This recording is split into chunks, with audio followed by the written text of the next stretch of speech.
नमस्कार, मैं डॉक्टर सीमंतनी बाला। आज के हमारे वीडियो में हम सिद्ध साहित्य पर चर्चा करेंगे। सिद्ध साहित्य पर चर्चा से पूर्व ये आवश्यक है हम जान लें कि सिद्ध कहते किसे हैं। बौद्ध धर्म की दो शाखाएं हुई, हीनयान और महायान। महायान के कालांतर में दो विभेद हो गए, सहजयान और वज्रयान। इन्हीं से वज्रयान से सिद्धों की उत्पत्ति हुई। वस्तुतः तांत्रिक अभिचारों के द्वारा सिद्धि की आकांक्षा रखने वाले वज्रयानी साधक ही सिद्ध कहलाए। सिद्धों साहित्य पर विभिन्न विद्वानों ने अपने शोध कार्य संपूर्ण किए और विभिन्न विद्वानों ने इनका जो बिखरा हुआ साहित्य था उसके संकलन का कार्य किया। आचार्य राहुल संकृत्यायन ने अपनी हिंदी काव्य धारा में 14 सिद्धों की रचनाओं का संकलन किया। प्रबोध चंद बागची ने भी राहुल भद्र या सरोज वज्र या सरैपा हैं उनकी रचनाओं का संकलन दोहा कोश में किया। हरप्रसाद शास्त्री ने भी इनकी रचनाओं का संकलन किया और डॉक्टर धर्मवीर भारती ने सिद्ध साहित्य पर अपना शोध कार्य संपूर्ण किया। सिद्धों के साहित्य को विद्वानों ने 3 श्रेणियों में रखा। प्रथम नीतिपरक या आचार परक, द्वितीय उपदेशात्मक या उपदेश परक, तृतीय साधनात्मक या रहस्य परक। सिद्धों के साहित्य में हम योग साधना, काया साधना, शून्य साधना या सहज साधना की प्रधानता पाते हैं। सिद्धों ने सहज जीवन पर बल दिया। इनके साहित्य में वामाचार और गुह्याचारों की प्रधानता रही और तांत्रिक सिद्धियों पर इन्होंने प्रमुख बल दिया। जो सिद्ध हैं उन्होंने बाह्याडंबरों और कुरीतियों का भी खंडन किया। गुरु की महिमा पर इन्होंने बल दिया और तत्कालीन धर्म का विरोध किया और साथ ही साथ इन्होंने वैदिक धर्म का भी विरोध किया।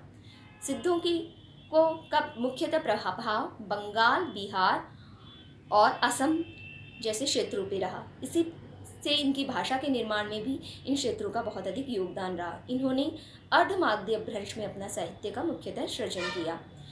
सिद्धों की जो भाषा है उन पे इनकी रहस्यात्मक प्रवृत्ति की प्रधानता रही, जिसको देखकर विभिन्न विद्वानों ने इनकी भाषा को सांध्य भाषा या संज्ञा भाषा की संज्ञा से भी अभिहित किया। क्योंकि जिस प्रकार संध्या के समय पे कुछ प्रकाश रहता है और कुछ लालिमा, उसी प्रकार इनकी भाषा पे भी कुछ तथ्य प्रकट रहे और कुछ तथ्य अप्रगट रहे।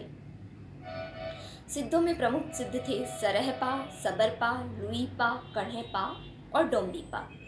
सरहपा, जिनके अन्य नाम सरोज व्रज, राहुल भद्र रहे, इनकी रचनाओं का संकलन हमने पूर्व में भी बताया दोहा कोश नाम से किया गया।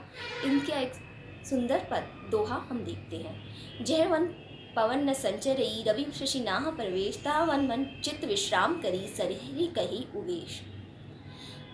इनकी सरहपाद की जो भाषा है उसमें सवृत्त रहस्यवाद की प्रधानता रही। सबरपा ने चर्यापद की रचना की।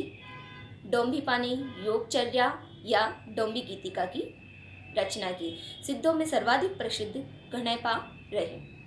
यहाँ एक बात उल्लेखनीय है कि जो सिद्धों की रचनाएं हैं वो प्राय चर्यापद नाम से अभिहित की जाती है, इन्हें चर्यापद की संज्ञा दी जाती है। तो चर्यापद गेय या गीति काव्य रहा है। इनके इस गीति काव्य में विभिन्न राग रागिनियों का भी प्रयोग किया गया। सिद्धों की रचनाओं पर विभिन्न आक्षेप भी लगाए गए। जो सिद्धों की स्वेच्छाचारिता, अत्यधिक स्वेच्छाचारिता और तंत्र सिद्धि की जो भावना थी उसका सर्वाधिक विरोध किया गया। कालांतर में सिद्धों के विरोध स्वरूप ही नाथों का उद्भव हुआ। गोरखनाथ ने सिद्धों पर आक्षेप लगाते हुए लिखा, चारी पहेरी आलंगिन निद्रा,